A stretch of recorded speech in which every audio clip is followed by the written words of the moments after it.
హైదరాబాదులో సమాచార ఐటీ రంగానికి ఖచ్చితంగా పునాదులు పడేవి చంద్రబాబు నాయుడు గారి హయాంలో చెప్పాలి. మరి చంద్రబాబు నాయుడు గారి ప్రభుత్వ హయాంలో వేసినటువంటి విత్తనాలు మొలకెత్తి ఇప్పుడు మహావృక్షాలుగా తయారైనటువంటి పరిస్థితి.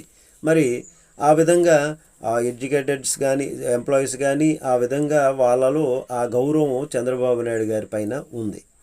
వాళ్ళు కూడా గుర్తించారు ఆ విషయంలో. మనం కూడా గుర్తించాలి. కానీ హైదరాబాదును నేనే తెచ్చాను, హైదరాబాదు గోల్కొండ నేనే కట్టించాను, హుస్సేన్ సాగర్ నా ఆధ్వర్యంలోనే వచ్చింది అని అంటే ఇంకా ముత్యాలు నా కాలంలోనే వచ్చాయి, నేనే చేశాను అనేటటువంటి విధంగా చెప్తున్నటువంటిది. మరి బిర్యానీ హైదరాబాదులోని నా కాలంలోనే తయారైంది, మా హయాంలోనే అనేటటువంటి విధంగా ఇంకా ఒకంత తెలంగాణ వాళ్ళ ప్రజలకు అన్నం తినిపించేది అనేటటువంటిది మేమే అని పవన్ కళ్యాణ్ గారి వ్యాఖ్యలు అనేటటువంటి విధంగా ఇట్లాంటివి చెప్తున్నటువంటి అవి ఎంత మాత్రం సరికాదు అని ప్రజలు అనుకుంటున్నారు.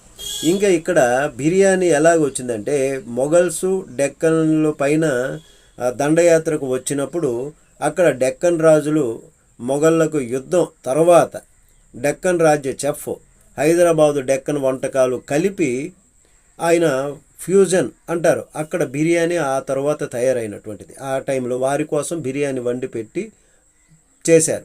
అంటే హైదరాబాదు నుంచి అట్లాగే ఆ డెక్కన్ రాజ్యులు సంబంధించి కలిసి వంటకాలు చేసినటువంటిది అప్పుడు.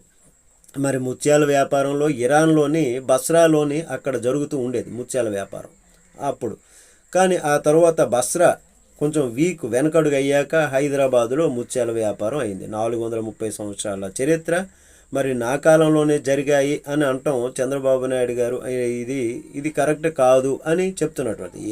ఏదేమైనా మనం చేసేది జనం చెప్పుకోవాలి, మనం కాదు అంటున్నారు.